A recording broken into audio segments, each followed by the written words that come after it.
ஆமென். இன்னும் ஒரு கால வேளையிலே ஆண்டவராகிய இயேசு கிறிஸ்துவின் அன்பான நாமத்திலே உங்களுக்கு வாழ்த்துக்களை தெரிவிப்பதோடு உங்கள் மழை நிமித்தமாக அநேகர்கள் நாளிலே வர முடியாமல் இருக்கிறது. நானும் மழையிலே நல்லாக மாட்டிக்கொண்டேன். கிட்டத்தட்ட ஒரு 45 நிமிஷம் போராட்டத்துக்குள்ளாகத்தான் இந்த கால வேளையில் உங்களோடு கூட இணைந்து இந்த நாளிலே தேவனுடைய வார்த்தையை கொடுப்பதற்காக தேவன் தந்த ஸ்லாக்கியத்துக்காக நான் தேவனுக்கு நன்றி செலுத்திருக்கேன். ஆமென். ஹல்லேலூயா. எத்தனை பேர் இந்த கால வேளை சந்தோஷமாக இருக்கிறீங்க? ஆமென். மலை ஒரு பக்கம் போயிட்டு ஆனால் கர்த்தருடைய சமூகம் எப்பொழுதும் எங்கள் மத்தியில் இருக்கிறது. ஹல்லேலூயா. ஆமென். ஹல்லேலூயா. பக்கத்தில் பார்த்து சொல்லுங்கள், இந்த கால வேளையில் இந்த மழை நேரம் வந்தாலும் கூட வந்திருக்கிறவங்களை பார்ப்பது மிக சந்தோஷமாக இருக்கிறது. ஹல்லேலூயா. பக்கத்தில் பார்த்து கையை கொடுத்து சொல்லுங்கள், உங்களை காண்பது மிக சந்தோஷமாக இருக்கிறது. ஆமென். ஹல்லேலூயா. யாரும் திரும்பி பார்க்க மாட்டேங்கிறீங்க, நான் கோவம் போல எல்லாரோட.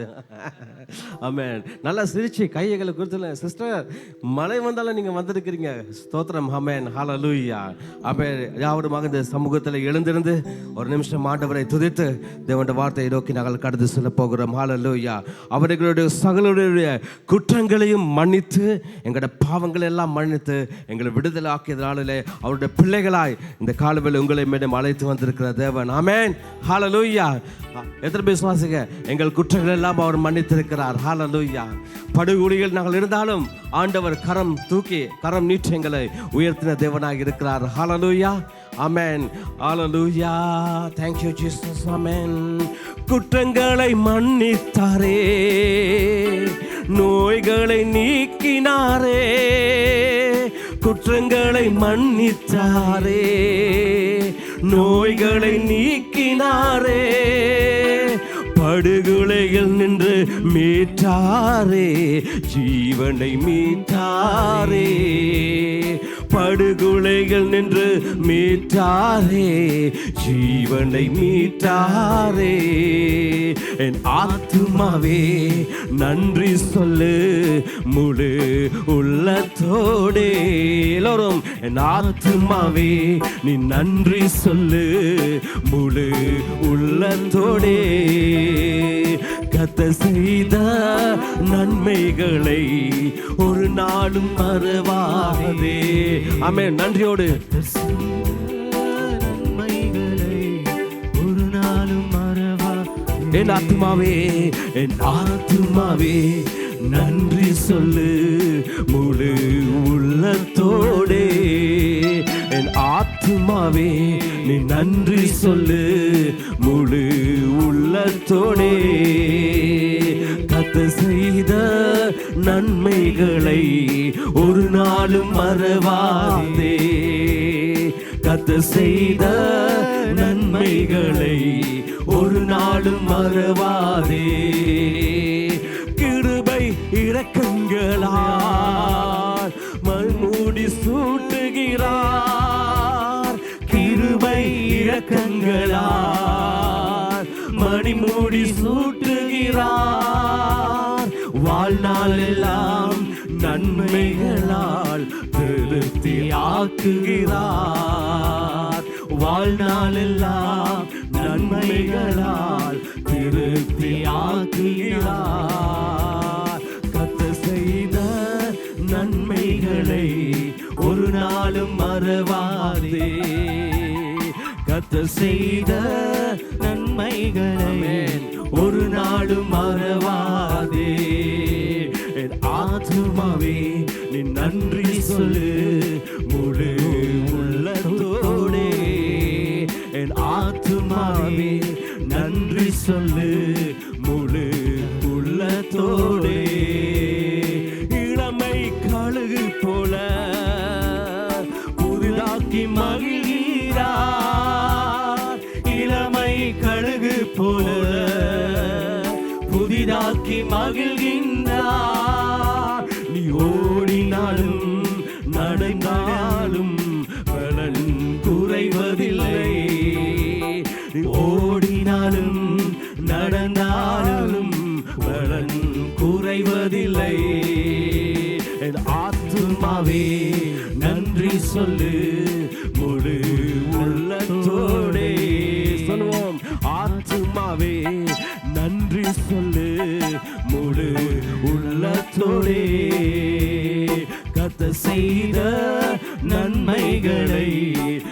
நாளும் மறவாதே. கர்த்தர் செய்த நன்மைகளை ஒரு நாளும் மறவாதே. உமது முகம் நோக்கி பார்ப்பவர்கள் வெட்கப்பட்டு போவதில்லை. உமது திருநாமம் அறிந்தவர்கள் கைவிடப்படுவதில்லை.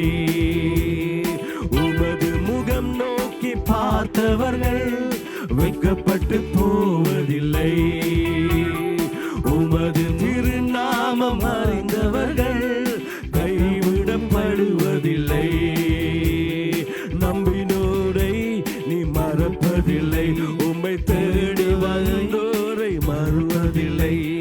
நம்பினோரை நீ மறப்பதில்லை. உம்மை தேடி வந்தோரை மறுவதில்லை. ஆமென். உமது முகம் நோக்கி பார்த்தவர்கள் வெட்கப்பட்டு போவதில்லை. உமது திருநாமம் அறிந்தவர்கள் கைவிடப்படுவதில்லை. ஹல்லேலூயா. அவரை நம்பி வந்தவர்களை ஒரு நாளும் அவர் மறப்பதும் இல்லை, அவர் கைவிடுவதும் இல்லை. ஹல்லேலூயா. ஏனென்றால் அவருடைய திருநாமத்தை பற்றி அவரை நோக்கி ஆண்டவர் கேட்டுக் கொண்டிருக்கிறார். அன்பான சகோதரரே, உன்னுடைய ஆளுகை, உன்னுடைய குரல், உன்னுடைய சத்தத்தை கேட்பதற்கு யாரும் இல்லை, என்னை விசாரிப்பதற்கு யாரும் இல்லை, ஓ என்னுடைய தேவைகளை காண்பதற்கு யாரும் இல்லை என்று சஞ்சரித்துக் கொண்டிருக்கிறாயா? காலவெளியிலே ஆண்டவர் சொல்கிறார், இதோ என்னுடைய கிருபை உனக்கு போதுமானதாக இருக்கிறது. இருக்கிற பலத்தோடு எழுந்து என்று சொல்கிறார். ஹல்லேலூயா. ரபஷகா தரி ஹலரபா இரமல ரபஷகா ரிபதல ரபலா. உம்மை ஸ்தோத்திரிக்கிறோம் ஆண்டவரே. உம்மை துதிக்கிறோம். நாமத்தை மகிமைப்படுத்துகிறோம் அப்பா. ஆண்டவரே, உம்முடைய முகத்தை நோக்கி பார்க்கிறவர்கள் ஒருபோதும் வெட்கப்பட்டு போவதில்லை. ஹல்லேலூயா. உம்முடைய திருநாமத்தை அறிந்திருக்கிற ஜனங்கள் எவர்களோ அவர்களுடைய பெயர்களை கர்த்தர் சுவாமி உம்முடைய உள்ள கைகளிலே வரைந்து வைத்திருக்கிறேன். ஓ, அவருடைய நாமங்கள் எல்லாம் உம்முடைய ஜீவ புஸ்தகத்தில் எழுதி வைத்திருக்கிறேன். உம்மை நாங்கள் ஸ்தோத்திரிக்கிறோம் ஆண்டவரே. ஓ, தாய் பால் குடிக்கும் பாலகனை தன் தாய் மறந்து போகலாம், ஆனாலும் நீர் ஒரு போதும் ஓ உம்மை நோக்கி பார்க்கிறவருடைய முகங்களை மறப்பதும் இல்லை, அவர்களை மறப்பதும் இல்லை. ஹல்லேலூயா. ஓ, சுவாசத்தை பார்க்கலாம் எங்கள் அருகில் இருக்கிற தேவனாக இருக்கிறீர்களே. சபரி கல்ல ரபஷா தல ரபா. ஹல்லேலூயா. ஹல்லேலூயா. ஹல்லேலூயா. ஹல்லேலூயா. கரங்களை உயர்த்தி ஆண்டவரை ஸ்தோத்திரிப்போம். ஹல்லேலூயா. கர்த்தாவே, இந்த அருமையான கால வேளையிலே அவருடைய பிரசன்னம் எங்களை மூடிக்கொண்டிருக்கிறது. அவருடைய சமூகம் எங்களுக்கு முன்பதாக நிற்கிறது. ஹல்லேலூயா. ஓ, கலங்காத திகையாது என்று இந்த கால வேளையிலே கர்த்தர் ஒவ்வொருவரையும் பார்த்து சொல்லுகிறார். ஹல்லேலூயா. ஓ ரபஷா கதி ரமலரா. உம்மை துதிக்கிறோம் துதிக்கிறோம் துதிக்கிறோம் துதிக்கிறோம் துதிக்கிறோம் துதிக்கிறோம் துதிக்கிறோம் துதிக்கிறோம் அப்பா. உம்மை ஸ்தோத்திரிக்கிறோம் ஆண்டவரே. ஹல்லேலூயா. ஓ மகாராஜாவே, உம்மை ஸ்தோத்திரிக்கிறோம். ஹல்லேலூயா. Thank you Jesus. Hallelujah. Amen. Hallelujah. எங்களை நேசிக்கின்ற அன்பின் தகப்பனே, இந்த கால வேளைக்காக நன்றியோடு கூட ஸ்தோத்திரிக்கிறோம். அன்பின் ஆண்டவரே கர்த்தாவே சுவாமி, இந்த வேளையிலே ஆண்டவரே உம்முடைய சமூகத்திலே கர்த்தாவே சுவாமி ஆண்டவருடைய சபை பிள்ளைகளோடு கூட இன்னும் ஒரு விஷயம் என்னை சேர்த்து வந்திருக்கிற கிருபைக்காய் ஸ்தோத்திரிக்கிறேன். இந்த வேளையில வார்த்தையாய் ஆண்டவருக்கு ஒப்பு கொடுக்கிறேன். வார்த்தை ஆண்டவர் எங்கள் மத்தியில் சுவாமி இடைப்படிவராக தகப்பனே சுவாமி, என்னால் வார்த்தை கேட்கிற ஒவ்வொரு பிள்ளைகளையும் கர்த்தர் பலப்படுத்துவீராக என்று சொல்லி ஆண்டவரை நான் ஜெபிக்கிறேன் தகப்பனே. எல்லா தீமைக்கும், எல்லா பொல்லாப்புக்கும், எல்லா நித்திரைக்கும் கர்த்தாவே சுவாமி எங்களை தப்பு வைத்து இந்த வேளையில ஆவியானவர் எங்கள் மத்தியிலே இதோ நீ இடைப்படுகிற பொழுது கர்த்தாவே சுவாமி ஆண்டவரே நம்முடைய வசனமானது ஒரு தெளிவையும் ஒரு விடுதலையும் ஒரு நம்பிக்கையும் எங்களுக்குள்ளாக இருக்க விசுவாசத்தை இன்னும் தட்டி எழுப்பும்படியாக நான் ஜெபிக்கிறேன் தகப்பனே சுவாமி. வார்த்தை கொண்டிருக்கிற அடியோடு நம்முடைய சிலுவைக்குள்ளாய் மறைத்துக் கொள்வீராக. உங்க சமூகம் எங்களுக்கு முன்பதாக இருக்கட்டும். நாங்களை தாழ்த்துகிறோம், எங்கள் ஒவ்வொருவரையும் ஆண்டவரை தாழ்த்துகிறோம். உம்மை மாத்திரமே நாங்கள் உயர்த்துகிறோம். இயேசு கிறிஸ்துவின் மூலமாக ஜெபம் கேட்கிறோம் எங்கள் நலத்துக்கு பிதாவே. ஆமென். ஹல்லேலூயா. தயவுசெய்து அமர்ந்து கொள்வோம். ஆமென். ஹல்லேலூயா. நடந்த இந்த கால வேளையிலே மீண்டுமாக ஒரு விஷயம் நீண்ட நாட்களுக்கு பின்பதாக உங்கள் மத்தியில் கர்த்தருடைய வசனத்தை கொண்டிரும்படியாய் கர்த்தர் கொடுத்த கிருபைக்காகவும் விசுவாசமாக இந்த தருணத்தை கொடுத்த போதகர் லக்ஷ்மணன் அவர்களுக்காகவும் நான் தேவனை ஸ்தோத்திரிக்கிறேன். ஹல்லேலூயா. ஆமென். ஹல்லேலூயா. வேதம் சொல்கிறது என்னென்னு தெரியுமா? இந்த வேளையில் தேவனுடைய பிள்ளைகளை பார்த்து கர்த்தர் சொல்லுது, நீ விசுவாசித்தால் தேவனுடைய மகிமையை காண்பாய். ஹல்லேலூயா. பக்கத்தில் பார்த்து சொல்லுங்க, நீ விசுவாசித்தால் கர்த்தருடைய மகிமையும் அவருடைய செயல்களையும் நீ காண்பாய். ஹல்லேலூயா. ஆமென். யோவான் சுவிசேஷகம் 11வது அதிகாரத்தில் 40வது வசனம் சொல்லுகிறது, ஆண்டவர் மனிதனை பார்த்து சொல்லுகிறார், நீ விசுவாசித்தால் தேவனுடைய மகிமையை காண்பாய். ஹல்லேலூயா. இந்த காலவேளை நாங்கள் அதை கொடுத்து தான் இந்த காலவேளை நாங்கள் தியானிக்க போகிறோம். ஆமென். எத்தனை பேர் இந்த காலவேளையில் நீங்கள் விசுவாசிக்கிறீர்கள்? கர்த்தருடைய மகிமையை காணும்படியாக அழைக்கப்பட்ட ஜனங்கள் நாங்கள். ஹல்லேலூயா. ஆமென். ஹல்லேலூயா. ஆண்டவருடைய உன்னதமான செயல்களை, ஹல்லேலூயா, அவருடைய அதிசயங்களை காணும்படியாய் கர்த்தர் உங்களை மேலும் அழைத்து வந்திருக்கிறார். ஆமென்.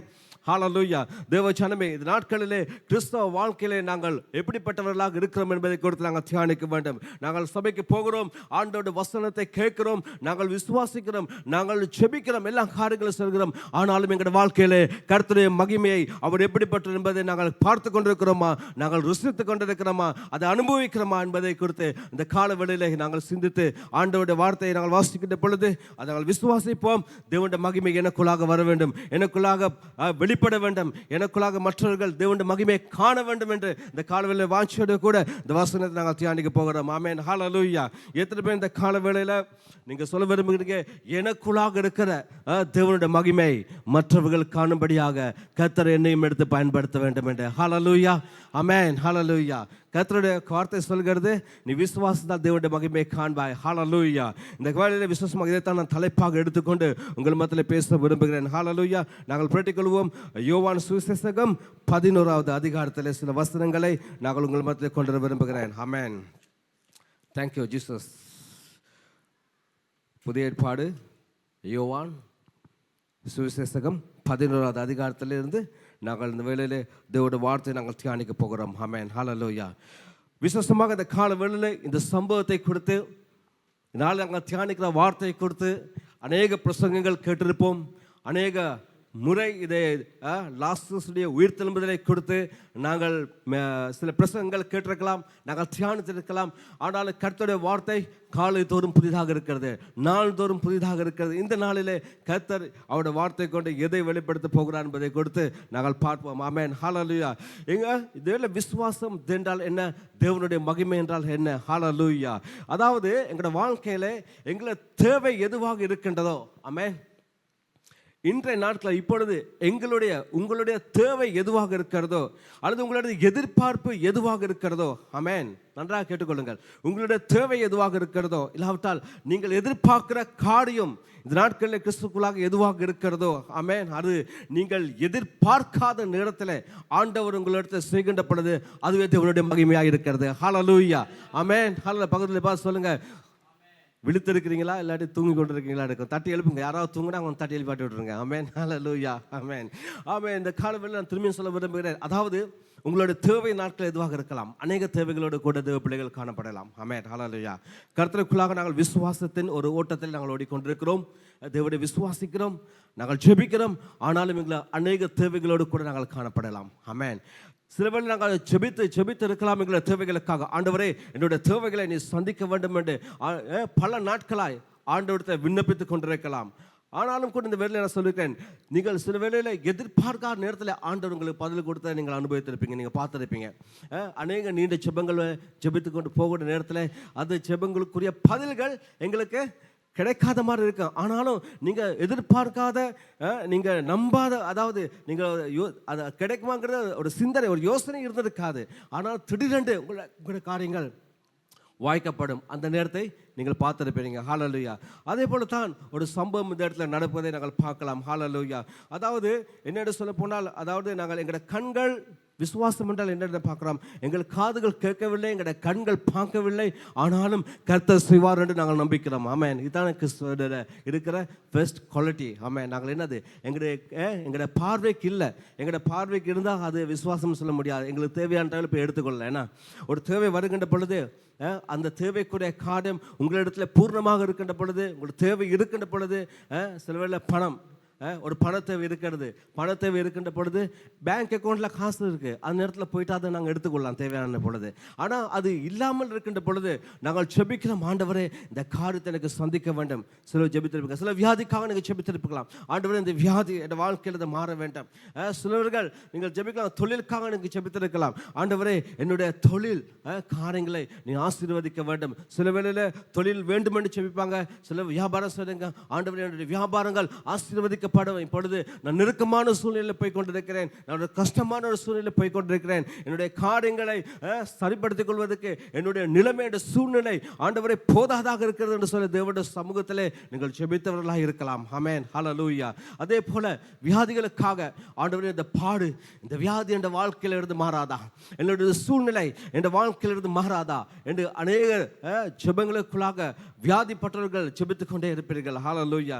அதே போல திருமணத்துக்காக என் வாழ்க்கையில் ஒரு அற்புதம் நடக்காதா, என் வாழ்க்கையில் நான் எதிர்பார்க்கிற திருமண வாழ்க்கைக்கு எப்பொழுது நான் நுழைவேன், அது எனக்குள்ளாக லைஃப் பார்ட்னர் எப்பொழுது வருவான்னு சொல்ல ஜெபித்துக் கொண்டிருக்கலாம். இதே போல அநேக காரியங்களை பார்க்கலாம். எங்களுக்கு சிலவர்கள் இன்னும் நான் வாடகை வீட்டில் இருந்து கொண்டிருக்கிறேன், எனக்கு ஆண்டவரே சொந்தமாக ஒரு வீடு வாங்க வேண்டும் என்று எதிர்பார்ப்போடு தேவனுடைய சமூகத்தில் காத்திருக்கிறவர்கள் இருக்கலாம். ஆமென், ஹல்லேலூயா. இல்லாவிட்ட எனக்கு ஒரு வாகனம் வேண்டும் ஆண்டவரே, என் வியாபாரத்தை செய்து கொள்வதற்கு, இல்லாவிட்ட என் காரியங்களை செய்து கொள்வதற்கு எனக்கு ஒரு வாகனம் வேண்டும் என்று எதிர்பார்ப்போடு கூட காத்திருக்கிறவர்கள் இருக்கலாம். இதெல்லாம் எதிர்பார்ப்புகளும் தேவைகளுமாக இருக்கிறது. ஆனால் இதை நாங்கள் ஜெபிக்கிட்டு போகின்ற பொழுது எப்பொழுது இது நிறைவேறும், எப்பொழுது அது கிடைக்கும் என்று ஒரு கேள்விக்குறியோட கூட நாங்கள் தான் ஜெபித்துக் கொண்டிருக்கலாம். ஏன்னா வீடு வாடகை வீட்டில் இருக்கிறவர்கள், அல்லாவிட்டால் கார் வாங்குறவர்கள், தொழிலுக்காக ஜெபிக்கிறவர்கள், சுகத்துக்காக ஜெபிக்கிறவர்கள், எல்லாருக்கும் ஒரு எதிர்பார்ப்பு இருக்கு. ஆண்டவரே இந்த காரியம் எனக்கு வேண்டும் ஆண்டவரே, இந்த காரியம் என்ற வாழ்க்கையில் நிறைவேற வேண்டும் என்ற ஆண்டவரே என்று சொல்லி எதிர்பார்ப்போடு கூட காத்திருக்கிறவர்கள் அநேகர்கள் இருக்கலாம். ஹல்லேலூயா. ஆனாலும் தேவனுடைய வார்த்தை சொல்லுகிறது, எங்களுடைய எதிர்பார்ப்புகள் எல்லாவற்றையும் தேவன் ஒரு போதும், எங்கள் தேவைகள் எல்லாவற்றையும் தேவன் ஒரு போதும் மறப்பதும் இல்லை. அவர் ஹல்லேலூயா, அவர் அது மறந்து போகிற தேவன் அல்ல. ஹல்லேலூயா. அதனால தான் பாடணும் நாங்கள், அவருடைய முக நோக்கி பார்க்கிறவர்கள் ஒருபோது வெட்கப்பட்டு போவதில்லை. ஹல்லேலூயா. நம்பினோரை அவர் மறப்பதும் இல்லை, கைவிடுவதும் இல்லை. ஹல்லேலூயா. இதுதான் கிறிஸ்தவ வாழ்க்கைக்கு விசுவாசம். அந்த விசுவாசம் இருக்கிறது மொத்தமாக தான் நாங்கள் தொடர்ந்து ஜெபிச்சுக்கிட்டு போகிறோம். ஆமென், ஹல்லேலூயா. அதே போல் பாருங்க, படிப்பில் காலேஜில் போகிறவங்க, படிக்கிறவங்க தன்னை படிப்பை கொடுத்து, வாழ்க்கையை கொடுத்து, எதிர்பார்ப்பை கொடுத்து, அடுத்த ஸ்டடியை கொடுத்து எதிர்பார்ப்போடு கூட போய் கொண்டிருக்கிறாங்க. ஆமென். இந்த காரியங்கள் எல்லாவற்றையும் தேவனுடைய சமூகத்தில் நாங்கள் வைத்து ஜெபித்து கொண்டிருக்கலாம், ஜெபித்தவர்களாக இருக்கலாம். ஆனாலும் சில வேளைகளிலே சோர்வுகள் வரலாம், ஜெபிக்கின்ற பொழுது சோர்வுகள் வரலாம். ஏன் தெரியுமா? தொடர்ந்து ஜெபிச்சு கொண்டு போகிறேன், இன்னும் இந்த பாட ஆண்டவரே, இன்னும் இந்த கஷ்டம் ஆண்டவரே, இன்னும் ஏன் ஆண்டவரே பதில் இல்லை, இந்த கேள்விகள் அடிக்கடி இருக்கலாம். ஆனாலும் கர்த்தர் சொல்வார், ஏற்ற காலத்தில் ஆண்டவர் உங்களை உயர்த்தும்படியாய் அவருடைய பலத்தை கையிலே தங்கிருங்கள், அடங்கிருங்கள். ஹல்லேலூயா. கர்த்தருக்கென்ற ஒரு நேரம் வரும். ஆமென், ஹல்லேலூயா. நாங்கள் வேதத்தை வாசிக்கின்ற பொழுது இந்த அதிகாரத்தை ஃபுல்லாக வாசித்து வீட்டில் போயிட்டு பாருங்க, இந்த இடத்துல ஒரு சம்பவம் நடக்கிறது. ஹல்லேலூயா. அங்கே பார்க்கலாம், எங்களுக்கு வேதாகமத்தில் முதலாக சொல்லப்படுகிறது, மரியாளுடைய சகோதரன், இல்லாவிட்டால் மாத்தாளுடைய சகோதரனாக லாசரஸ் அங்கே வியாதிப்பட்டு இருக்கிறதை குறித்து நாங்கள் பார்க்கலாம். ஆமென், ஹல்லேலூயா. முதலாவது அதிகாரத்தை எங்கள் வாசித்து பார்த்தீர்கள் சொன்னால் அங்கே சொல்லப்படுகிறது, மரியாளும் அவள் சகோதரியாகிய மார்த்தாலும் இருந்த பெத்தானியா கிராமத்தனாகிய லாசர் என்னும் ஒருவன் வியாதிப்பட்டிருந்தான். ஹல்லேலூயா. இந்த இடத்துல லாசரஸ் என்று ஒரு மனுஷன், யார் அந்த மரியாள் என்று சொல்ல போனால் எங்களுக்கு நாங்கள் பார்க்கலாம், இயேசு கிறிஸ்துவானவரை தன்னுடைய பெருமதிமிக்க தைலத்தால் அந்த தைலத்தை உடைத்து அவருடைய பாதங்களுக்கு ஊற்றி தன்னுடைய தலை முனியால் என்ன செய்கிறாள், அதை தொட்டு அபிஷேகம் என்னது அந்த தைலத்தாலே அவரை தொட்டு அபிஷேகம் பண்ணின, இல்லாவிட்டால் அந்த தைலத்தால் அவரை தடவிய அந்த சகோதரி தான் மரியாள் என்ற இடத்துல பார்க்கலாம். தனக்கு இருந்த அதாவது விலை மதிக்க முடியாத ஒரு காரியத்தை இயேசு கிறிஸ்துவுக்காக அங்கே ஒப்பு கொடுத்த ஒரு தான் இந்த மரியாள் என்று சொல்லி பார்க்கிறோம் நாங்கள். இந்த இடத்துல பாருங்க, எவனும் அவளுடைய சகோதரன், அதாவது இந்த வசனத்தை அதிகாரத்தை வாசித்து பார்த்தீங்கன்னு சொன்னால் இவள் ரெண்டு பேருக்கும் இருக்கிற ஒரு சின்ன ஒற்றுமை இருக்கிறது. அதை நான் உங்களுக்கு சொல்ல விரும்புகிறேன் அடுத்த பகுதிகளில். இந்த இடத்துல பாருங்க, லாசரஸ் மரணம் அடைந்திருக்கிறான். அந்த இடத்துல என்ன செய்கிறார்கள், இயேசு இடத்துல ஒரு செய்தி அனுப்பினார்கள். இந்த வியாதிப்பட்டிருக்கிற லாசரஸ் வியாதிப்பட்டிருக்கிறான், அவரை சுகமாக்க வேண்டும், இந்த சுகத்தை கொடுக்கிறதுக்கு இயேசு கிறிஸ்துவால முடியும், அடுப்படியால போகிறே நீ வந்து இவர்களை தொற்று சொன்னால் அவன் சுகமாவான் என்ற எதிர்பார்ப்போடு கூட ஆட்களை அனுப்பி அங்கே என்ன செய்கிறார் என்று சொன்னால் ஆண்டவரை கூட்டிக் கொண்டு வரும்படியாக என்ன செய்கிறார், அங்கே செய்தி அனுப்பி விடுகிறார்கள். இப்பொழுது இந்த செய்தியை எடுத்துக்கொண்டு நீங்கள் அடுத்த 2வது 3வது அதிகாரத்தில் பார்த்துருக்கேன்னு சொன்னால் நாங்கள் 3வது வசனத்தை வாசிப்போமா? 11வது அதிகாரத்தில் 3வது வசனம் யாராவது வாசிக்கிறீங்களா? அப்பொழுது அவனுடைய சகோதரிகள், ஆண்டவரே, நீர் சிநேகிக்கிறவன் வியாதியாய் இருக்கிறான் என்று சொல்ல அவரிடத்திற்கு ஆள் அனுப்பினார்கள். ஆமாம், நானும் வாசிக்கிறீங்களா? அப்படியே இயேசு அதை கேட்டபொழுது, இந்த வியாதி மரணத்துக்கு ஏதுவாய் இராமல் தேவனுடைய மகிமை விளங்குவதற்கு ஏதுவாய் இருக்கிறது. ஆமென், ஹல்லேலூயா. தேவனுடைய குமாரனும் அதனால் மகிமைப்படுவார். ஆமென், தேவனுடைய குமாரனும் அதனால் மகிமைப்படுவார். ஹல்லேலூயா. நாங்கள் பார்க்கலாம் இந்த 3வது வசனத்துல செய்தி வருகிறது. செய்தி வருகின்ற பொழுது அங்கே இடத்துல சொல்ல உன்னுடைய சிநேகிதன் அப்படி என்று சொன்னால் இயேசுவானவர் அதிகமாக லாசரஸ் மீது அன்பு வைத்திருந்தார். ஹல்லேலூயா. ஆமென். லாசரஸ் மீது அவருக்கு அதிகமாக அன்பு இருந்தது, அவர் சிநேகித்தார். அங்கே சிநேகிதன் அன்னைக்கு சொல்லப்படுகிறது, உன்னுடைய சிநேகிதன் நாங்கள் வியாதிப்பட்டிருக்கிறான். ஹல்லேலூயா. அப்போ இங்கே பாருங்க, என்னுடைய ஃப்ரெண்ட் இல்லாவிட்டால் என்னுடைய சிநேகிதன் நாங்கள் கூட்டாளி என்று சொல்லுவோம் தானே.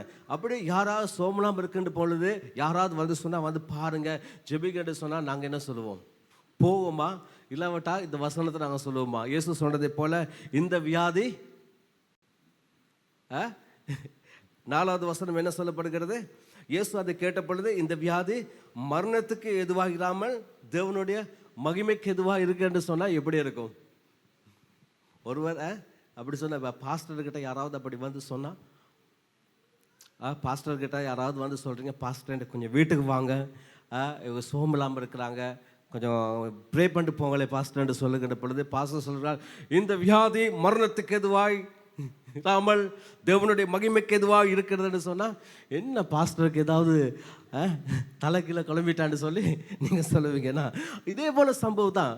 உதவி கேட்டு வந்திருக்கிறாங்க, போதுக்கிறேன் நீங்கள் வாங்க, நீங்கள் கையை வச்சா சுகமாவாங்க, நீங்கள் செபித்தா சுகம் கிடைக்கும் என்று சொல்லுகின்ற பொழுது ஆண்டவர் சொல்லுகிறார், இது மரணத்துக்கு எதுவான வியாதி இல்லை, என்னுடைய மகிமைக்கு எதுவாய் வந்திருக்கிற வியாதி என்று சொல்லுகின்ற பொழுது இயேசுவான செய்கிறார், போக வேண்டிய இடத்துக்கு இன்னும் 2 நாள் லேட் ஆகிறாரு. சரி சொல்லிட்டு அப்படியே போவாங்கன்னு எதிர்பார்த்தாங்க, போவல்ல. ஆண்டவர் அவர்களை அனுப்பிவிட்டார். இயேசுவானவர் 2 நாட்கள் அங்கே தாமதிக்கிறார். ஹல்லேலூயா. எல்லாமே ஒரு காரணம் இருக்கிறது. ஆமென். எங்களோட வாழ்க்கையிலே வருகிற தாமதங்கள் வரும் என்று சொன்னால் கர்த்தர் உங்களுடைய காரியங்களை விசாரிக்கின்ற பொழுது, உங்களுடைய காரியங்களை ஆண்டவர் சந்திக்க வேண்டும் என்று நீங்கள் எதிர்பார்க்கின்ற பொழுது, உங்களோட வாழ்க்கையில் அற்புதங்கள் தாமதிக்கின்ற பொழுது நீங்கள் சோர்ந்து போயிடக்கூடாது. கர்த்தருக்கு ஒரு திட்டம் இருக்குது உங்களோட வாழ்க்கையில். ஹல்லேலூயா.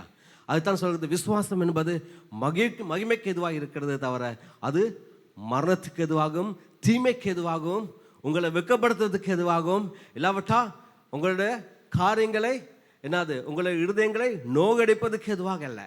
ஆமென். கர்த்தர் ஒரு காரியத்தை தாமதிக்கிறார் என்று சொன்னால், உங்களோட வாழ்க்கையில் ஒரு காரியம் தாமதமாக இருக்கும் என்று சொன்னால், அது என்ன காரியங்களாக இருந்தாலும், வியாதியாக இருக்கலாம், பண தேவையாக இருக்கலாம், தொழில் சம்பந்தமாக காரியங்களாக இருக்கலாம், குடும்பத்தில் காரியங்களாக இருக்கலாம், உங்களோட வீடு சம்பந்தமாக காரியங்களாக இருக்கலாம். நீங்கள் ஆண்டோட சமூகத்தில் இன்னும் செபித்துக் கொண்டிருப்பீர்கள், ஆனால் காரியங்கள் தாமதமாகவே இருக்கிறது. தாமதமாக இருக்கும் என்று சொன்னால் தேவ பிள்ளைகள் ஒரு போதும் கவலைப்படக்கூடாது. ஆண்டவர் என்னுடைய சத்தத்தை கேட்கவில்லை என்பது அர்த்தமல்ல, அது தேவனுடைய மகிமைக்கு எதுவாக இருக்கிறது என்பதை நீங்கள் விசுவாசிக்க வேண்டும். ஆமென். ஹல்லேலூயா. ஆனபடியால் ஒரு காரணத்திலும் நாங்கள் சோர்ந்து போயிடக்கூடாது. ஆமென். எனவே இந்த சம்பவம் நடந்து கொண்டு போகிறது. லாசரஸ் அங்கே அப்படியே இருந்த நினைக்கிறான், அவன் மறுத்து போய்விடுகிறான். இந்த சம்பவம் வந்து உங்களுக்கு எல்லாருக்கும் தெரியும். ஆமென். லாசரஸ் அந்த இடத்துல மறுத்து போய்விடுகிறான், அவன் வியாதியிலே மறுத்து போய்விடுகிறான். இந்த நேரத்தில் பார்க்கிற பொழுது இயேசு என்ன செய்கிறார்? அங்கே 2 நாட்களுக்கு பின்பதாக இயேசுவானவர் தன் சீடர்களை பார்த்து சொல்கிறார், நாங்கள் இப்பொழுது போக வேண்டும். ஆமென். ஹல்லேலூயா. இப்பொழுது லாசரஸை பார்க்கிறதுக்கு போக வேண்டும். அவன் ஆண்டவர் சொல்ல என்ன சொல்றார்? மரிக்கவில்லை, அவன் நித்திரை அடைந்திருக்கிறான், அவனை எழுப்புவதற்காக நாங்கள் போக வேண்டும். ஆமென். ஹல்லேலூயா. இந்த வசனத்தை நீங்கள் பார்த்து சொன்னால் 10, 11, 12 வசனங்களை பார்த்து சொன்னால், நீங்கள் 11வது வசனத்தை சொல்லப்படுகிறது, யோவான் சுவிசேஷகம் 11வது அதிகாரத்தில் 11வது வசனத்தை நீங்கள் பார்ப்பீர்கள் சொன்னால், இவைகளை அவர் சொன்ன பின்பு அவர்களை நோக்கி, நம்முடைய சிநேகிதனாகிய லாசரஸ் நித்திரை அடைந்திருக்கிறான், நான் அவனை எழுப்ப போகிறேன் என்றார். ஹல்லேலூயா. இந்த நேரம் வருகின்ற பொழுது சம்பவம் எல்லாம் முடிந்து விட்டது. ஹல்லேலூயா. லாசரஸ் மறுத்து விட்டான், அவனை அடக்கமும் பண்ணிவிட்டார்கள். இந்த நேரத்தில் ஆண்டவர் சீடர்களை பார்த்து சொல்கிறார், நம்முடைய சிநேகிதன். ஹல்லேலூயா. அப்போ ஆண்டவர் எந்த அளவு அவரை சிநேகித்தார் என்று சொன்னால், லாசரஸை சிநேகிதனே என்று அங்கே சொல்கிறார். இயேசுவானவர் லாசரஸை பார்த்து என் சிநேகிதன் என்று அங்கே சொல்கிறார். என் சிநேகிதன் நித்திரை அடைந்திருக்கிறான், நான் அவனை எழுப்ப வேண்டும். ஹல்லேலூயா. எல்லாரும் சொன்னாங்க அவன் மரித்து போய்விட்டான், ஆனால் இயேசு சொல்கிறார் நித்திரை அடைந்திருக்கிறான். எல்லாரும் சொல்லுவாங்க எங்களோட வாழ்க்கையெல்லாம் முடிந்து விட்டது என்று, ஆனால் ஆண்டவர் சொல்கிறார் முடியவில்லை, இனிமே தான் ஆரம்பம். ஹல்லேலூயா. சில பேர் எங்களோட ஜெபங்கள் எல்லாம் ஜெபித்து போதும், இனிமே பதில் கிடைக்குமா என்கிற கேள்விக்கு நாங்கள் வந்திருக்கலாம். ஆனால் ஆண்டவர் சொல்கிறார் முடிவு உண்டு. ஹல்லேலூயா. இந்த வேளையில் உங்களை ஒவ்வொரு பார்த்து நான் பலப்படுத்த விரும்புகிறேன். எங்களுடைய கிறிஸ்தவ வாழ்க்கையிலே நாங்கள் காண்கிற சம்பவிக்கிற சம்பவங்களை பார்த்து, நடக்கிற காரியங்களை பார்த்து, மற்றவர்கள் சொல்லுகிற வார்த்தைகளை கேட்டு ஒருபோதும் பலவீனப்பட்டு சோர்ந்து போய்விடாதீங்க. ஆமென். ஏன் தெரியுமா? கர்த்தர் ஏற்ற நேரத்தில் அவருடைய மகிமையை உங்கள் நிமித்தமாக ஆண்டவர் வெளிப்படுத்த போதுமானவராக இருக்கிறார். ஹல்லேலூயா. எனவே நடப்பதெல்லாம் நன்மைக்கே. ஆமென். ஒரு பாடலுக்கு, நடப்பதெல்லாம் நன்மைக்கு நன்றி சொல்லி பாடிடுவேன். எங்களோட வாழ்க்கையில் என்ன காரியங்கள் நடந்தாலும் அது எல்லாம் ஆண்டவர் எங்களுக்கு நன்மைக்கு எதுவாய் மாற்றுகிறவராக இருக்கிறார். ஆமென்.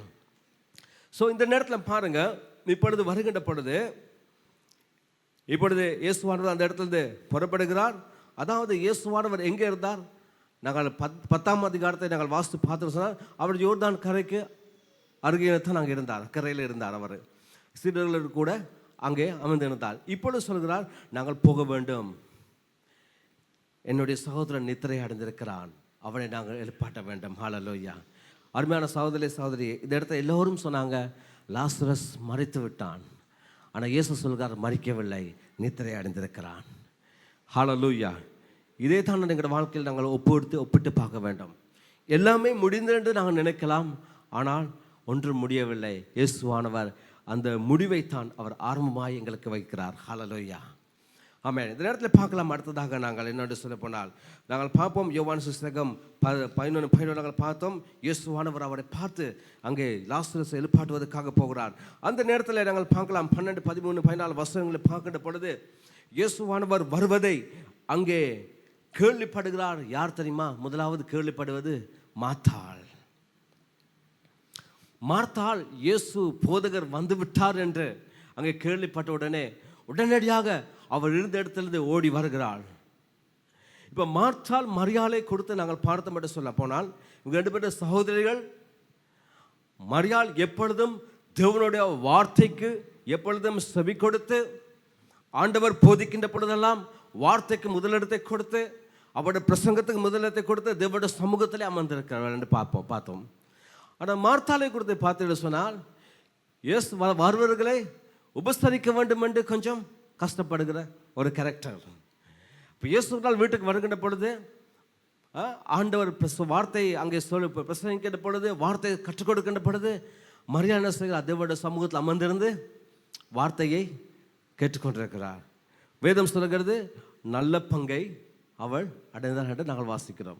ஆனால் மார்த்தாள், ஐயோ போதகர் வந்து விட்டார், அவரை சும்மா அனுப்பக்கூடாது, அவருக்கு ஒரு டீயாவது போட்டு கொடுக்கணும், இல்லாவிட்டால் அவருக்கு ஏதாவது சாப்பாடு செஞ்சு கொடுக்கணும், அவரை கவனிக்கணும், உபசரிக்கணும் என்று சொல்லி ஓடி ஓடி ஓடி ஓடி அந்த வேலை செய்த கரெக்டர். 2 பேருக்கும் 2 விதமான கரெக்டர்.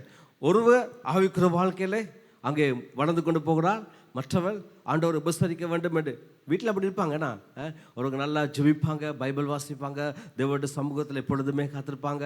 இன்னொரு சகோதரி பார்த்து சொன்னால், எப்பொழுதும் வாரங்கள் உபசரிக்கிறதும், வீட்டை க்ளீன் பண்ணுறதும், வீட்டுக்கு தேவையானதை வாங்குறதும், வீட்டை பராமரிக்கிறதும் இப்படி இருப்பாங்க சில பேர் வீட்டில். இப்படிப்பட்ட கேரக்டர்ஸ் எல்லாம் பார்க்கலாம். ஆனால் எங்களோட வீட்டில் எப்படி பார்த்தீங்கன்னு சொன்னால், எப்பயுமே இப்போ படையும் பார்த்து சொன்னால் என் வீட்டில் யார் வந்தாலும் உபசரிப்பாங்க, எல்லா காரியங்களும் செய்வாங்க. அதோட கர்த்தருடைய காரியங்களுக்கு என்று வருகின்ற பொழுது அதுக்கு முதலிடம் கொடுப்பதை நான் பார்த்து கொண்டிருக்கிறேன். ஹல்லேலூயா. இது மிக முக்கியமான காரியம். ஆனால் என்ன சொல்ல வரேன் என்று சொல்ல போனால், இந்த மாற்றால் முதலாவது தேவனை ஆண்டவர் இயேசு வருகிறார் என்று கேள்விப்பட்ட உடனே ஓடி வருகிறாள். ஓடி வந்த உடனே அந்த இடத்துல நல்ல ஒரு கதையை நாங்கள் பார்க்கலாம். நாங்கள் இதில் பாதிப்போம். 13-14 வசனத்தை யாராவது வாசிங்க. இயேசுவானவர் அவனுடைய மரணத்தை குறித்து அப்படி சொன்னார். அவர்களோ நித்திரை செய்து இளைப்பாறுகிறதை குறித்து சொன்னார் என்று நினைத்தார்கள். அப்பொழுது இயேசு அவர்களை நோக்கி, லாசரு மரித்து போனான் என்று வெளிப்படையாக சொல்லி, நான் அங்கே இராததினால் நீங்கள் விசுவாசம் உள்ளவர்களாகிறதற்கு ஏது உண்டென்று உங்கள் நிமித்தம் சந்தோஷப்படுகிறேன். இப்பொழுது அவனிடத்துக்கு போவோம் வாருங்கள் என்றார். ஓகே, அதோடு 20-21 வாசிக்கமா. இயேசு வருகிறார் என்று மார்த்தாள் கேள்விப்பட்ட போது அவருக்கு எதிர்கொண்டு போனாள். மரியாளோ வீட்டிலே உட்கார்ந்திருந்தாள். ஆமென். மரியாள் வீட்டிலே அமர்ந்து உட்கார்ந்திருக்கிறாள். காரணம், தன்னுடைய சகோதரன் இழப்பின் துக்கத்து நிமித்தமாக அவர் அங்கே அழுது கொண்டிருக்கிறாள். மார்த்தாளும் அப்படித்தான் இருந்திருப்பாள். அட இயேசு வருகிறார் என்று சொன்ன உடனே அவர் சீக்கிரமாக எழுந்திருந்து ஆண்டவரை முன்னுக்கு முன்பதாக ஓடி போய் பார்க்கிறார். ஆண்டவரே, அடுத்த வசனத்தை வாசிங்க. மார்த்தாள் இயேசுவினிடத்தில் வந்து 21-21 வசனம். மார்த்தாள் இயேசுவினிடத்தில் வந்து, ஆண்டவரே, நீர் இங்கே இராதிருந்தால் என் சகோதரன் மரிக்க மாட்டான். ஆமென். அப்படின்னு பாருங்க. மார்த்தாள் பாருங்க எப்படிப்பட்ட ஒரு ஸ்டேட்மெண்ட்டை ஆண்டவரிடத்தில் வைக்கிறாள். ஆண்டவரே, நீர் எங்களோடு கூட இருந்திருந்தால் என் சகோதரன் மறுத்து போயிருக்க மாட்டான். ஹல்லேலூயா. சில வேளையில் எங்களுக்கு தோல்விகள் வருகின்ற பொழுது, மன கசப்ப சஞ்சலங்கள் வருகின்ற பொழுது நாங்களும் கேட்குற கேள்வி தான், ஆண்டவரே ஏன் என் ஜெபத்தை கேட்கவில்லை, ஏன் என்னோடு கூட நீ இருக்கல ஆண்டவரே, நான் விசுவாசமாக தானே போனேன், நான் விசுவாசமாக தானே என்ற காரியங்களை செய்தேன், சில வேளை ஆண்டவர் என்னோடு கூட இருக்கலையோ, சில வேளை ஆண்டவருக்கு இது விருப்பம் இல்லையோ என்ற கேள்வி எங்களுக்கும் இந்த மான சந்தர்ப்பங்களை வரலாம். ஆனால் மாத்தாள் பாருங்க, மாத்தாளுடைய கேரக்டரை நான் முதலாவது சொன்னேன். அவள் எப்பொழுதும் வருவர்களை உபசரிக்கிறவர்களாய் காணப்படுகிறாள். ஆனால் நான் விசுவாசிக்கிறேன், அவள் என்ன செய்தாலும் ஆண்டவர் வசனங்கள், இயேசுவானவர் வசனங்களை சொல்லிக் கொடுக்கின்ற பொழுது, பிரசங்கிக்கின்ற பொழுது அவள் அவைகளை கவனம் செலுத்தி கொண்டு இருந்ததை நான் விசுவாசிக்கிறேன். ஏன் தெரியுமா? அந்த இடத்துல பாருங்க, அவள் சொல்லுகிறாள், ஆண்டவரை நீர் இருந்திருந்தால் என் சகோதரன் மறுத்து போயிருக்க மாட்டான். ஹல்லேலூயா. அடுத்த வசனத்தில் சொல்லுகிறாங்க 22 பாருங்க. இப்பொழுது நீர் தேவனிடத்தில் கேட்டுக்கொள்வது எதுவோ அதை தேவன் உமக்கு தந்தருள்வார் என்று அறிந்திருக்கிறேன். ஹல்லேலூயா. இவன் உபசரிப்பிலே தண்ட காரியங்களை ஈடுபடுத்தினாலும், அந்த காரியங்களை மாத்திரம் தேடி செய்தாலும், ஆனால் கர்த்தருடைய வசனத்தையும் சத்தியத்தையும் நன்றாக அறிந்திருக்கிறார். தன்னோடு இருப்பவர் யார் என்று அவள் நன்றாக அறிந்திருக்கிறாள். ஆமென். ஹல்லேலூயா. முதலாவது எங்களோட வாழ்க்கையில் என்னோடு கூட இருக்கிற ஆண்டவர் யார் என்பதை நாங்கள் அறிந்திருக்க வேண்டும். சில வேளையில் நாங்கள் அதிகமாக ஊழியங்களில் ஈடுபடாதவர்களாக இருக்கலாம், சில வேளையில் சுவிசேஷ கூட்டங்களுக்கு உதவி செய்யாதவர்களாக இருக்கலாம், நாங்கள் ஒரு சாதாரண கிறிஸ்தவ வாழ்க்கை வாங்கலாம். அதில் சில பேர் இருக்கலாம் பைபிள் காலேஜுக்கு போயிட்டு நன்றாக படித்து வேதார்வை பெற்றவர்கள் இருக்கலாம். ஆனால் இது ரெண்டு விதமான ஒரு கேரக்டர். நாங்கள் சாதாரண கிறிஸ்தவமாக இருக்கலாம், ஆனால் எது எப்படி இருந்தாலும் கிரியை செய்வது நாங்கள் படித்த படிப்பல்ல, கர்த்தருடையக்குள்ளாக இருக்கிற விசுவாசம். ஆமென். ஹல்லேலூயா. உங்களோட வாழ்க்கையில மாற்றங்களை கொண்டு வருவது தேவனுக்குள்ளாக நீங்கள் வைத்திருக்கிற விசுவாசமே ஒழிய இல்லாவிட்டால் உங்களுடைய கிரியைகள் அல்ல. கிரியைகளால் நாங்கள் தேவனிடத்திலிருந்து பெற்றுக்கொள்ள முடியாது. ஆமென். விசுவாசத்தால் தான் எல்லாமே பெற்றுக்கொள்ளக்கூடியதாக இருக்கிறது. எனவே அவரை விசுவாசிகள் எவர்களோ, யோவான் 3:16 சொல்லுகிறது, ஏன்னா தேவனை விசுவாசிக்கிறவள் எத்தனை பேர்களோ அத்தனை பேரும் கெட்டு போகக்கூடாது என்று தான் அவர் நினைக்கிறார். ஆனபடியால் தான் அவருடைய குமாரனை தந்தருளி இவ்வளவாய் அன்பு செலுத்தினார். எங்களையும் உங்களையும் ஆண்டவர் இந்த அளவு நேசிக்கிறார் என்று சொன்னால் தன் ஒரே பேரான குமாரனை கொடுப்பது அளவுக்கு அவர் நேசித்தார். ஸோ இப்படி இந்த இடத்துல பாருங்க, லாசரஸ் மீதும் அவருக்கு இப்படிப்பட்ட ஒரு அன்பு இருந்தது. ஆனால் அவருக்கு தெரியும் அவரை செய்ய போவது என்ன என்பதை தேவன் இயேசுவானவர் நன்றாக அறிந்திருந்தார். ஹல்லேலூயா. அந்த காலத்தில் ஒரு நம்பிக்கை இருந்தது, யாராவது மறுத்தார்கள் என்று சொன்னால் அடக்கம் பண்ணிடுவாங்க. அப்படியே சில வேளையில் அவனுக்கு ஒரு 3 நாட்களுக்குள்ளாக அந்த உயிர் மீண்டும் வரலாம் என்ற ஒரு நம்பிக்கை அதன் ரோம நாட்களிலே அவர்களுக்கு இருந்தது. அப்போ ஏன் இயேசுவானவர் அப்பயே அவர் மறுத்தார் என்று சொன்னோடனே போய் கை வைத்திருக்கலாமே? அப்படி அவர் போய் ஜெபித்தார் என்று சொன்னால், லாசரஸ் மீது அவர் போய் ஜெபித்தார் என்று சொன்னால் அவன் உயிர் பெறுவான். இயேசுவானவர் இப்போ கிரியை செய்து ஆண்டவர் அற்புதம் செய்ய இப்பயே முடியும். ஆண்டவருக்கு லேட்டாகியும் அற்புதம் செய்ய எங்களோட வாழ்க்கையில் முடியும். அவர் இப்பயும் அற்புதம் செய்கிறவர், நாளைக்கும் அற்புதம் செய்கிறவர், அவர் அடுத்த மாதத்திலும் எங்களோட வாழ்க்கையில் அற்புதம் செய்கிறவர். ஹல்லேலூயா. ஆனபடியில் பாருங்க, அந்த ஒரு நடைமுறை அந்த நாட்களிலே இருந்தது. சில வேளைகளிலே என்னது, மரித்து போனவர்கள் ஒரு 3 நாட்களுக்குள்ளாக அவர்களுக்கு உயிர் மீண்டும் வரலாம் என்று ஒரு நம்பிக்கை, ஒரு மூட நம்பிக்கை அவர்களுக்குள்ளாக இருந்தது. ஹல்லேலூயா. ஆனப்படியான தான் இயேசுவானவர் 2 நாள் லேட் பண்ணினார். இப்போ மாத்தாள் இடத்துல மாத்தாள் சொல்லுகிறாள், இப்போ ஆண்டவர் இடத்துல வருகின்ற பொழுது, இயேசு இடத்துல வருகின்ற பொழுது, ஆண்டவரே நீர் ஆண்டவர் பிதாவிடத்தில் தேவனிடத்தில் எது கேட்டுக்கொள்கிறோ அந்த காரியத்தை அவர் செய்ய போதுமானதாக இருக்கிறார். நீ தேவனுடைய குமாரன் என்று நான் விசுவாசிக்கிறேன். பாருங்க, அவளுக்குள்ளாக ஒரு விசுவாசம் இருந்தது. நிறைய நேரங்களில் நாங்கள் மாத்தாளுக்குள்ளாக இருந்த விசுவாசத்தை கொடுத்து நாங்கள் கற்றுக்கொண்டது குறைவு. மரியாள் தான் தேவனுடைய சமூகத்தில் அமர்ந்திருந்தால், மரியாள் தான் நல்ல பங்கை தெரிந்து கொண்டால் நாங்கள் பார்க்குறோம். ஆனால் இந்த இடத்துல வருகின்ற பொழுது அதே விசுவாசத்தில் இப்போ மாத்தா சொல்லுகிறாள், ஆண்டவரே நீர் இருந்திருந்தால் என் சகோதரன் மறுத்திருக்க மாட்டான். இதே தான் நீங்கள் வருக என்னது சாதாரண 32வது வசனத்தை வருகின்ற பொழுது மரியாளும் சொல்கிறாள். 11வது அதிகாரத்தில் 32வது வசனத்தை பாருங்க.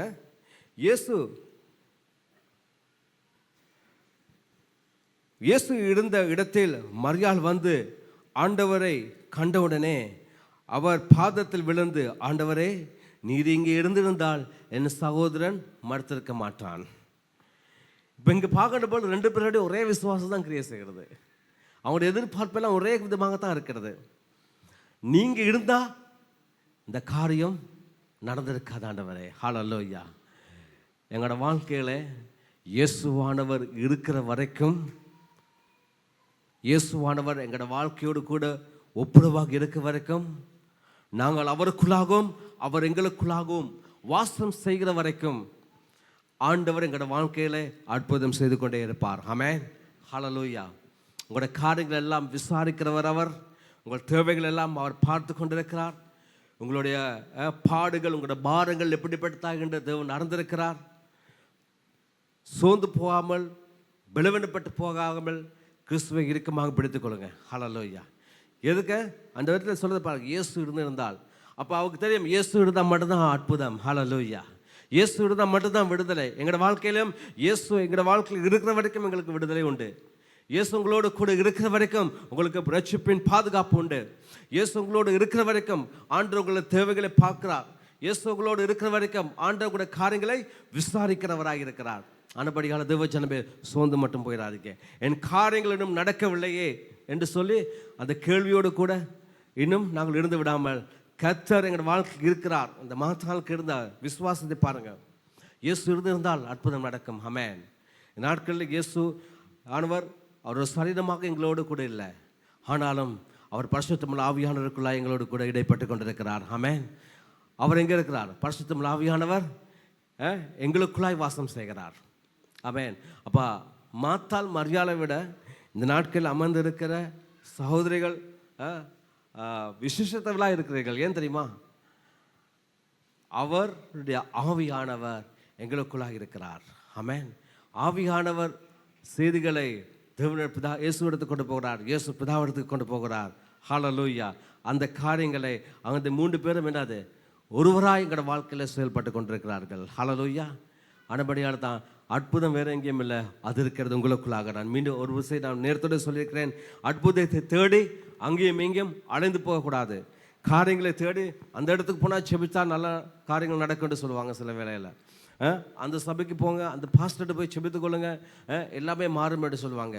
பாஸ்டர் மாற்ற மாட்டார், மாற்றங்களை கொண்டு வருகிற இயேசுவானவர். ஆமென், ஹல்லேலூயா. எனவே அருமையான தேவச்சனமே, நாங்கள் இருக்கின்ற இடத்துல நாங்கள் உறுதியாக இருக்க வேண்டும். ஆமென். என்னை அழைத்தவர் யார் என்பதை நாங்கள் தெரிந்து கொள்ள வேண்டும். என்னோடு கூட இருக்கிறவர் எப்படிப்பட்டவர் என்பதை நாங்கள் தெரிந்து கொள்ள வேண்டும். மாற்றால் நன்றாக அறிந்தால் என்னோடு கூட இருக்கிறவர் யார் என்பதை அவர் நன்றாக தெளிவாக அறிந்து கொண்டார். அனுபவத்தான் பயமில்லாம் சார், ஆண்டவரே நீங்கள் இருந்திருந்த அந்த காரியம் நடந்திருக்காது. ஹல்லேலூயா. இதே காலத்தை 32வது வசனத்திலே மரியாதை சொல்லுகிறார், ஆண்டவராக நீ இருந்திருந்தால் இந்த காரியம் என்னுடைய யாரு லாசரஸ் என் சகோதரன் மறுத்திருக்க மாட்டான். ஹல்லேலூயா. ஆண்டவர் என்ன செய்கிறார், அவருடைய கண்ணீரை பார்த்து அந்த இடத்துல நாங்கள் பார்க்கலாம். 35வது வசனத்தில் இயேசுவும் கண்ணீர் விட்டார். இயேசு கண்ணீர் விட்டது லாசரஸ் மறுத்ததுக்காக அல்ல. நிறைய நேரம் நாங்களுக்கா லாசரஸ் மறுத்தார்பதற்காக அவரும் கண்ணீர் விட்டு அழுதான் நினைக்கலாம். ஏன்னா இயேசுவனுக்கு தெரியும், நான் லாசரஸ் நித்திரை அடைந்ததுக்கு அவரை எழுப்ப போகிறேன் என்று அவருக்கு தெரியும். ஆனாலும் அவருடைய மாற்றால் மரியாளுடைய கண்ணீரை பார்த்து லாசரஸ்க்கு இப்படி ஒரு சம்பவம் நடந்து விட்டதே என்று அந்த சம்பவத்துக்காக தான் இயேசுவானவர் அந்த இடத்துல கண்ணீர் விடுகிறார். அவருடைய மனதை தேவன் அறிந்து கொள்கிறார். மாத்தால் மரியாளுடைய இருதயத்தை ஆண்டவர் அறிந்து கொள்கிறார். இவர்கள் புலம்பிக் கொண்டிருக்கிறார்களே, லாசரஸ் நித்திரை அடைந்திருக்கிறான், அவன் நித்திரை அடைந்திருக்க வேண்டியவன் இல்லை, ஆனாலும் இந்த 4 நாட்கள் அவன் நெடு நித்திரை கொண்டு விட்டானே. அவருக்கும் சின்ன ஒரு வேதனை. ஆனபடியால தான் இயேசுவானவர் கண்ணீர் விடுகிறார். அந்த இடத்துல பார்க்கலாம், அவர் கண்ணீர் விட்ட உடனே நேரம் போதாதபடி நான் சீக்கிரமாக முடிக்க போகிறேன். நீங்கள் பார்த்தீர்கள் சொன்னால் 11 வசனம் 40-43 நாங்கள் பார்க்கலாம். வீட்டில் போய் வாசித்து பாருங்கள். 11 அதிகாரம் முழுக்கா இயேசு இடத்துல போகிற பொழுது அங்கே சொல்கிறார்கள், 4 நாங்கள் ஆகிவிட்டது, இந்த கல்லறையை திறந்தால் நாற்றம் அடிக்கும் என்று. அந்த இடத்துல மாத்தாளுக்கு சின்ன ஒரு சந்தேகம். முதலாவது மாத்தாள் சொல்கிறாள், ஆண்டவரே நீ இருந்திருந்தால் அந்த காரியம் நடந்திருக்காது. ஆனால் இப்போ லாசரஸ் மறுத்து விட்டான். ஆனாலும் மரியாளுக்கும் மார்த்தாளுக்கும் தெரியாது இயேசுவானவர் லாசரஸை மீண்டும் அவர் உயிர் திரும்ப செய்ய போகிறார் என்பது தெரியாது. ஆனபடியால் தான் சொல்கிறார், 4 நாள் ஆக்கிவிட்டது. எங்களுக்கு சில வேளையிலே நாங்கள் தெரியாமல் இருக்கலாம், ஆண்டவர் என் வாழ்க்கையில் இந்த நாள் அற்புதம் செய்ய போகிறார், இந்த காரியங்கள் நடந்தது என்னுடைய ஆண்டவர் மகிமைக்கு எதுவாகத்தான் வைத்திருக்கிறார், இந்த நாட்களில் என்ற காரியங்களை ஆண்டவர் விசாரிப்பார், இந்த நாட்களில் என் ஜெபங்களுக்கு பதில் கொடுப்பார் என்பதை நாங்கள் சில மறந்து போயிருக்கலாம். ஆனால் ஆண்டவர் மறக்க மாட்டார். ஹல்லேலூயா. நீங்கள் தேவனுடைய சமூகத்திலே விட்ட விண்ணப்பங்கள், ஆண்டோட சமூகத்தில் நீங்கள் விட்ட கண்ணீர், நீங்கள் ஆண்டவருடைய சமூகத்திலே நீங்கள் பிடித்து போராடி ஜெபித்த காரியங்களை ஆண்டவர் மறக்க மாட்டார். ஆமென். பக்கத்தில் பார்த்து சொல்லுங்க, உன் விண்ணப்பத்தை ஒருபோதும் ஆண்டவர் மறக்க மாட்டார். ஹல்லேலூயா, ஹல்லேலூயா. மார்த்தாலும் மரியாளும் நினைச்சாங்க எல்லாமே முடிந்து விட்டது, ஆண்டவரை நீ இருந்திருந்தால்தான் இந்த காரியம் அவன் தப்பித்திருப்பான், நீ இருக்கவில்லை, அவன் மறுத்து போய்விட்டான், நாங்கள் இப்பொழுது எங்களுடைய சகோதரனை நாங்கள் இழந்து விட்டோம். எங்களுக்கு இருந்த காரியங்கள் எங்களுக்கு கிடைத்த காரியங்கள், நாங்கள் பெற்றுக்கொண்ட காரியங்கள், எங்களுக்கு இருந்த ஆசீர்வாதங்கள், நாங்கள் அனுபவித்த ஆசீர்வாதங்கள் எல்லாவற்றையும் நாங்கள் இழந்து விட்டோம் என்று இந்த வேளையில் யாராவது நினைத்துக் கொண்டிருந்தால் உங்களை நான் சொல்ல விரும்புகிறேன், இழந்து விட்டோம் என்று சொல்ல நீங்கள் வருத்தப்படாதீங்க. ஆண்டவர் இழந்தவற்றை எல்லாவற்றையும் மீண்டும் ஆண்டவர் உங்களுக்கு கொண்டு வந்து தருவார். எதற்குள்ளாக கொண்டு வந்து தருவார்? அவனுக்குள்ளாக இருக்க விசுவாசத்தை கொண்டு. ஹல்லேலூயா, ஹல்லேலூயா. கிறிஸ்துவுக்குள்ளாக இருக்கிற விசுவாசம் மறைத்து போயிருக்கிற காரியங்களை உயிர்ப்பிக்க வல்லதாக இருக்கிறது. ஆண்டவர் பார்த்து சொல்லுகிறார், எசேக்கியேலை பார்த்து சொல்லுகிறார், இந்த எலும்புகளுக்கு பேசு, அவன் விசுவாசத்தை போய் பேசுகிறான். ஹல்லேலூயா. ஒன்றுமில்லை, இருக்க தசை நரம்பு எல்லாம் உடைந்து போய்விட்டது, எலும்பு மாத்திரம் மிச்சமாக இருக்கிறது. ஹல்லேலூயா. எங்களோட வாழ்க்கையில் கூட இப்படிப்பட்ட சம்பவங்களுக்குள்ளாக நாங்கள் கடந்து போயிருக்கலாம். நாங்கள் ஆசீர்வாதமாக ஒரு காலம் வாழ்ந்திருக்கலாம். சில காலங்கள் பாடுகளுக்குள்ளாக நாங்கள் கடந்து சிறகலாம். எலும்பு கூடு மட்டும்தான் மிச்சம், ஒன்றுமே இல்லை. ஒன்றுக்குமே உதவாது எலும்பு கூடு. என்னத்துக்கு உதவும்? மறித்து போய் எல்லாம் முடிந்த பின்பதாக எலும்பு கூடு ஒன்றுக்குமே உதவாது. ஆனால் அந்த உதவாத எலும்பு கூட பார்த்து ஆண்டவர் சொல்கிறார், எசேக்கியேல் சொல்கிறார், பேசு, அவர்கள் தசையாக மாறும், அதில் உயிர்ப்பிக்கும் மீண்டும் உயிர் வரும். ஹல்லேலூயா. வாழ்க்கைகளை எல்லாம் முடிந்து விட்டது என்று யாரும் யோசிக்காதீங்க. முடிந்து போன மறுத்து போன எலும்பை கொண்டு ஆண்டவர் அவர்களை மீண்டும் உயிர்ப்பித்து ஜீவன் கொடுக்க முடியும் என்று சொன்னால், ஹல்லேலூயா, உயிரோடு கூட இருக்கிற உங்களுக்கு ஆண்டவர் அற்புதம் செய்ய மறப்பாரோ இல்லாட்ட கைகளை ஆண்டவர் பின்னுக்கு எடுப்பாரா? ஹல்லேலூயா. உங்கள் விசுவாசம் தான் உங்களை ரட்சிக்க போகிறது. நீங்கள் செய்த கிரியைகள் நிமித்தமாக நீங்கள் ஆசீர்வதிக்க போவதில்லை. நீங்கள் வைத்திருக்கிற விசுவாசத்தினால தான் நீங்கள் ஆசீர்வதிக்கப்பட போறீங்க. ஆமென். ஹல்லேலூயா. அந்த இடத்துல பாருங்க, மாற்றால் மரியாதை அவர்கள் எண்ணினார்கள், இயேசு இருந்திருந்தால் அவன் பிழைச்சிருப்பான். இப்பொழுது அவர் இருக்கலை, அவன் அடுத்து போய்விட்டான். ஆனால் இயேசு என்ன செய்ய போதான்னு யாருக்கும் அவங்களுக்கு தெரியல. சில வேளை ஆண்டவர் எங்களோட வாழ்க்கையில் செய்கிற காரியம் எங்களுக்கு தெரியாமல் இருக்கலாம். அவர் சொல்லார், உன் திட்டங்கள் அல்ல என்னுடைய திட்டங்கள். நீ ஒரு கடுகளை யோசிக்கிற, ஆனால் உன்னை குறித்து நான் ஒரு பர்வதத்தை போல யோசித்து வச்சிருக்கிறேன். சில வேளையில் என்னது சின்ன சின்ன காரியங்கள் எங்களோட வாழ்க்கையில் நாங்கள் ஆசைப்படலாம். ஆனால் உன் திட்டங்கள் அல்ல, என் திட்டங்கள், என் நினைவுகள் உன் நினைவுகளை பார்க்கலும் எப்படி இருக்கிறதா? பெரிதாக இருக்கிறது. ஹல்லேலூயா. நாங்கள் சின்னதாக ஒரு பிளான் போடுறோம், ஆனால் என் வாழ்க்கையில் ஆண்டவர் அதை விசாலமாய் மாற்றுகிறார். ஹல்லேலூயா. ஒரு சின்ன காரியத்துக்கு நான் ஆசைப்படுகிறோம். ஆண்டோட பிள்ளைகள் சின்னதுக்கு ஆசைப்படாதீங்க, நல்லா பெருசாக ஆசைப்படுங்க. அவர் தருகிறவர். ஆமென். அவர் எங்களை பரலோக தகப்பன், பரம தகப்பன். விசாலமான காரியங்களை கொடுத்து சிந்தித்து தருங்க. எப்பவுமே எங்களோட சிந்தனைகள் கிறிஸ்துவை கொடுத்து விசாலமாக இருக்க வேண்டும். எங்களோட எண்ணங்கள், எங்களோட யோசனைகள் எல்லாம் அவரை கொடுத்து விசாலமாக இருக்க வேண்டும். ஆமென். ஹல்லேலூயா. இப்பொழுது நாங்கள் மெசேஜுக்கு வருவோம். இந்த இடத்துல பாருங்க, ஆண்டவர் என்ன செய்ய, லாசரஸ்க்கு அவருக்கு என்ன மீண்டும் வேணும்? சகோதரன் மீண்டும் வேணும். சகோதரன் இருந்திருந்தால், நீ இருந்திருந்தால் என் சகோதரன் பிழைத்திருப்பான், மறுத்திருக்க மாட்டான். அங்கே 40வது அதிகாரத்தில் நீங்கள் பார்த்துக்கிட்டு சொன்னால், விடவாசி பாருங்க 43வது வசனத்தை அங்கே சொல்லப்படுகிறது. இயேசுவானவர் சொன்னார், கல்லறை எங்கே இருக்கிறது? கல்லறை இடத்துல போகிறார். அங்கே சொல்லுங்க, அந்த கல்லை பிரட்டுங்கன்னு சொன்னார். என்ன நடக்கிறது? எல்லாத்துக்கும் கன்ஃபியூஸாக இருக்கு. கல்லை பிரட்ட சொல்கிறார். எதுக்காக பிரட்ட சொல்கிறாரு எல்லாத்துக்கும் தெரியல. ஐயோ, அதை பிரட்டினா நாற்றம் வெளியே வருமே என்று சொல்ல போகிறார். சில வேளைகளை இப்படிப்பட்ட காரியங்கள் இருக்கும். இதை திருப்பி எப்படி நாங்கள் செஞ்சால் நாங்கள் சரி வருமா, சக்ஸஸ் ஆகுமான்னு சொல்ல ஒரு கேள்விக்குறியோடு கூட இருக்கலாம். ஆனால் ஆண்டவர் சொல்ல, கல்லை பிரட்டுங்க. லாசரஸே, அந்த இடத்துல நல்லா எனக்கு பிடிச்ச லாசரஸே எழுந்து வாண்டு ஆண்டவர் கூப்பிடுகிறார். ஹல்லேலூயா. அவருடைய வார்த்தை அந்த மரித்து போன ஆத்துமாவை உயிர்ப்பித்தது. ஹல்லேலூயா.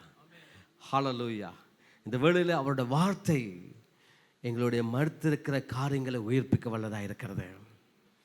அவருடைய வார்த்தை எங்கள் மறுத்து போயிருக்கிற ஜெப வாழ்க்கை, மறுத்து போயிருக்கிற விசுவாசத்தை, மறுத்து போயிருக்கிற எங்களுடைய ஆவிக்குற வாழ்க்கை உயிர்ப்பிக்க போதுமானதாக இருக்கிறது. ஹல்லேலூயா. அவர் சொன்ன, லாசரஸ் எழுந்து வா. ஆமென். எங்களை பார்த்து சொல்லுகிறார், இந்த காலம் நாங்கள் இவ்வளோ காலம் நாங்கள் அமர்ந்திருக்கிறோமா, எழுந்து நிற்கும்படியாக ஆண்டவர் சொல்லுகிறார். ஹல்லேலூயா. அவன் எழுந்து வருகின்ற பொழுது அவனை சுற்றி இருக்கிற கட்டுகள் இருந்தது. அவன் எழுந்து நின்றாலும் அவனை சுற்றி கட்டுகள் இருந்தது.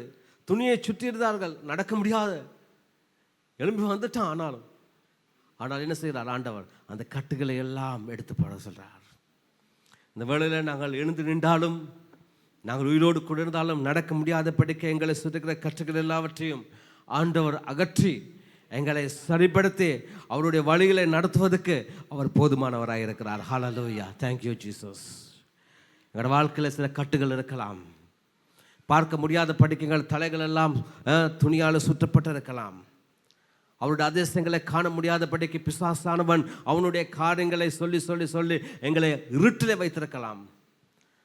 இயேசுவான சொல்ற சூழலை பார்த்து, வெளிச்சத்தில் நடக்கிறவன் அவன் நல்ல வெளிச்சத்தின் காரியங்களை காண்பான். ஹல்லேலூயா. இந்த கால வேளையில் எழுந்திருப்போம் நாங்கள் யாவரமாக தேவனுடைய சமூகத்தில்.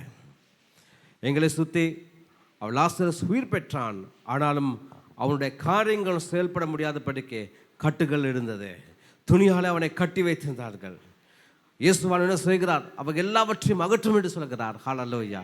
இந்த வேளையில் நாங்கள் உயிரோடு கூட இருந்தாலும், எங்களை சுற்றி சில கட்டுகள் செயல்பட முடியாதபடிக்கு எங்களை கட்டி வைத்திருக்கலாம். ஆனால் அந்த காலவெளியில் ஆண்டவர் சொல்கிறார், கட்டுகள் எல்லாவற்றையும் அவிழ்த்து விடுவதற்கு நான் போதுமானவராக இருக்கிறேன். ஹல்லேலூயா. இந்த கால வேளையில் உங்களை சுற்றி இருக்கிற எப்படிப்பட்ட கட்டுகள் உங்களை சுற்றி இருந்தாலும், எப்படிப்பட்ட காரியங்கள் அவருடைய அதிர்ஷ்டங்களை காண முடியாதபடிக்கு உங்களை குருடர்களாகி வைத்திருந்தாலும், ஆனால் அந்த கால வேளையில் அது எல்லாவற்றையும் மாற்றி அவருடைய பிரசனத்தில் அவருடைய மகிமை உங்களுக்குள்ளாய் வெளிப்படும்படியாய், அவருடைய பிரசனம் உங்களுக்குள்ளாய் வெளிப்படும்படியாய், அந்த லாசரஸ் மரித்தவன் உயிர்த்தெழும் கண்டப்படுது. ஆண்டவருடைய மகிமை எப்படி வெளிப்படுத்ததோ அதே மகிமை உங்கள் ஒவ்வொருடைய வாழ்க்கையிலும், உங்களுடைய குடும்பத்திலும், உங்களுடைய தொழில், உங்களுடைய காரியங்கள், உங்களுடைய வியாபாரங்கள், உங்களுடைய குடும்ப வாழ்க்கையிலே ஆண்டவர் அந்த மகிமையை கொண்டு வருவதற்கு இந்த காலவெளியில் ஆண்டவர் போதுமானவராக இருக்கிறார். கரங்களை தட்டி ஆண்டவருக்கு நன்றி செலுத்துவோம். எப்படிப்பட்ட கட்டுகள் இருந்தாலும், எப்படிப்பட்ட கட்டுகள் இருந்தாலும், ஓ ஆண்டவருடைய அதிர்ஷ்டங்களை காண முடியாத படிக்கு, ஓ துணியால் எங்களுடைய கண்கள் எல்லாம் மறைக்கப்பட்டிருந்தாலும் அந்த சகல கட்டுகளையும் சகல காரியங்களையும் ஆண்டவர் நீக்கி, ஓ தேவ மகிமை காணும்படியாய் ஆண்டவர் உன்னை இருக்கிற இடத்திலிருந்து நிமிர செய்ய இந்த காலவெளியில் ஆண்டவர் போதுமானவராக இருக்கிறார். ஹல்லேலூயா. கரங்களை உயர்த்தி ஆண்டவருக்கு நன்றி செலுத்துவோம். ஆண்டவரே, என் கட்டுகள் எல்லாம் அகன்று போன கிருபைக்காய் ஸ்தோத்திரிக்கிறோம். என்னுடைய இருக்கிற சூழ்நிலைகள் எல்லாவற்றையும் நீ மாற்றுவதற்கு போதுமானவராக இருக்கிற ஆண்டவரே. நான் இழந்த காரியங்கள் மீண்டும் உயிர் பெறுகிற கிருபைக்காய் நன்றி. ஓ இவனமாக நான் வாழ்ந்தேன், இவனமாக நான் இருந்தேன், ஆனாலும் நாட்களின் சூழ்நிலை இப்படிப்பட்டதாக இருக்கிறது என்று கவலைப்பட்டுக் கொண்டிருக்கிறாயா? இந்த காலத்தில் ஆண்டவரை பார்த்து சொல்லுகிறாய், ஓ இழந்த எல்லாவற்றையும். ஹல்லேலூயா. தாவீது சொன்னார், நீ இழந்த எல்லாவற்றையும் பெற்றுக்கொள்வாய் என்று சொன்னார். அதே போல இந்த காலவேளை சகல இழப்புகளையும் ஆண்டவர் அவருடைய மகிமைக்கு ஏதுவாய் மீண்டும் முன்னெடுத்து கொண்டு வர அவர் போதுமானவராக இருக்கிறார். நீ காணுகிற காரியங்கள் சிறிதாக இருக்கலாம், ஆனாலும் ஆண்டவர் உனக்காக கொண்டு வருகிற காரியங்கள், உனக்காக ஆயத்தப்படுத்தி வைத்திருக்கிற காரியங்களோ விசாலமானதாக இருக்கிறது. கரங்களை தட்டி விசுவாசத்தில் சொல்லுங்க, ஓ நான் பெற்றுக்கொள்வேன், நான் அவருடைய மகிமை காண்பேன், அவருடைய மகிமையை நான் காண்பேன், அவருடைய மகிமை எனக்குள்ளாக வருகிறது, அவருடைய மகிமையின் குடும்பத்தில் வருகிறது, அவருடைய மகிமையின் தொழிலே வருகிறது, அவருடைய மகிமையின் வியாபாரத்தில் வருகிறது, அவருடைய மகிமை என்னுடைய படிப்பிலே வருகிறது, அவருடைய மகிமை என்னுடைய ஊழியத்திலே வருகிறது சொல்லி கரங்களை தட்டி ஆண்டவருக்கு நன்றி செலுத்துங்கள். ஹல்லேலூயா. Thank you Jesus. Amen. Hallelujah. நன்றி தகப்பனே.